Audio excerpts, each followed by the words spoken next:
Welcome back to Shinection. Today's video is a bit different from my other videos. I've had this topic in mind for a while and it's something I really wanted to give my take on.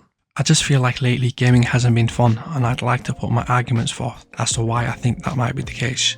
So today's video is about live service games and the ruin of the gaming industry. In the following video, I set out to investigate the relationship between live service games and the boiling point of the gaming industry. I feel this is a good subject to tackle as it sheds light on the matter and the reason why AAA games have become so stale, with very few exceptions.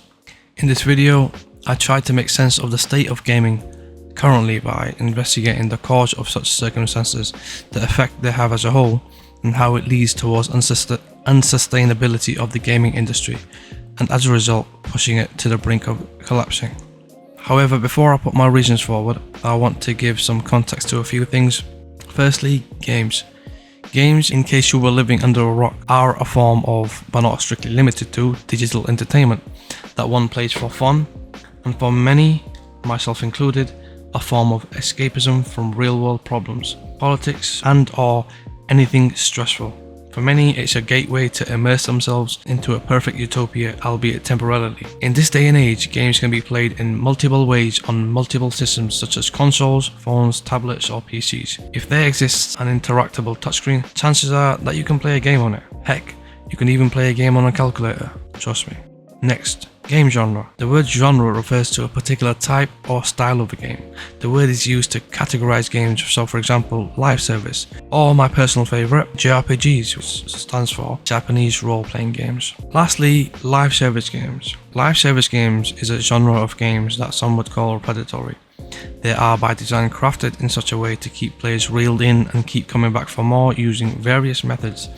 Some which are great in my opinion, such as constant new campaigns to a title without the need for a sequel of said title to be purchased, but also others that are, mostly negative, such as microtransactions. The game retains players by making the game engaging, but it should be noted that engaging does not mean fun or even enjoyable. It simply means the game's ability to keep the players coming back and purchasing microtransactions in the form of seasonal passes, battle passes, skins, or other microtransactions tucked away within the game. As I mentioned earlier, games are meant to be a source of fun and a form of escapism, but recently it has been anything but that. AAA game publishers and studios like Sony, Microsoft, Square Enix, Ubisoft, or even slightly lesser known ones like Platinum Games have had their focus almost obsessively on creating their own version of a live service model and have almost completely ignored single player experiences, the very thing the industry is predicated upon. Let's take Ubisoft for example. Despite their recent Hyperscape flop, they've doubled down on creating live service persistence. That's what gamers want, but Ubisoft isn't the only one. Other bigger entities such as EA are also part of the problem. Here's another case of shoving live service down our throats. Sony released a statement towards the end of 2023 stating their plan on releasing 6 more live service games by 2026 while shelving 6 others. In recent years, there's been a slew of live service games to come out one after another from various studios, only to flop miserably, such as the recent Foam Stars or Suicide Squad. However, despite terrible public reception to the game, studios and publishers seem like they're tone deaf as they double down on wanting a live service model for themselves, regardless of how vocal fans try to be and use their wallets to vote. Furthermore, the cost to create these games are nothing to scoff at. Monetary costs of development have also increased since the early days of game development. At one point, it was possible to create an entire IP with one programmer and £1,000. However, as economies have worsened over time, it is but a tale at present. Furthermore, with the year-over-year ballooning of the economy and as a knock-on effect on the costs of production, it has become downright impossible for smaller developers to create AAA games and expensive for even industry giants such as Capcom, Square Enix, and the like to tackle, albeit hesitantly. Some live service titles stay in development for a decade and the cost of the production, not even counting marketing, amounts to roughly $500 million. If you factor in advertising and maintenance costs of the game post-launch, you can easily expect the game to cross the $1 billion mark. Keeping this in mind, one would imagine game studios would be cautious about their IP and the state they choose to release it in, as a single mistake could even cost established studios to sink overnight, as in the case of Volition. Volition was an established studio for over 30 years that were well renowned for their Saint Rose games. Their latest game was meant to be a reboot of the series, however fans did not like their approach and refused to buy it. The game flopped so badly that the companies lost millions, plus were forced to shut down. You might think then why keep going despite so many failures and such high risks? The short answer is greed. The long answer is publishers are getting more greedy and single player games are getting harder and harder to make, because in the current climate you need a compelling narrative that's evenly spread out without downtime, in decent enough graphics, and all today's studios spend their time on is walking on eggshells and pandering to some random woke, mentally challenged, small but vocal Twitter users that will most likely never buy their game, and as a result tossing aside for gamers that will actually bring in revenue.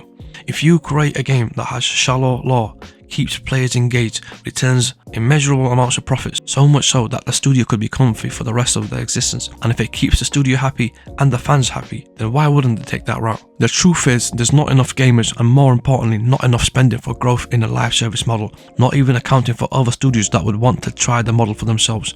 There is a hard cap, and the gaming market is not growing, so it's a ticking time bomb that will blow in the face of these studios, but more importantly, be the reason why the gaming industry collapses if it carries on like this. You might be thinking how this even began. Well, that's simple. Bungie is the reason behind it all. When they were up for sale, the company finessed its potential suitors into believing their profit margins were astronomically high, while covering up all the debts and expenses alongside other issues they were riddled with. It's the same as a gremlin using makeup to pose themselves as Miss World to appeal to others, while beneath it all is a fraud. Bungie basically covered up the imperfections and how riddled with problems they were, that being the reason they were for sale up in the first place, as they were sinking, but the rest of the gaming publishers lost their marbles seeing the numbers and how financially beneficial and viable this genre was, so everyone ran with it and started creating their own live service model. To conclude, there was a time when live service games were a viable business model for studios and a beloved genre by fans.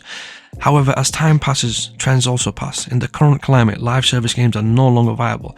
It is by nature cancerous to the gaming industry and it's corroding it. Studios and publishers need to go back and carefully study what made gaming what it is.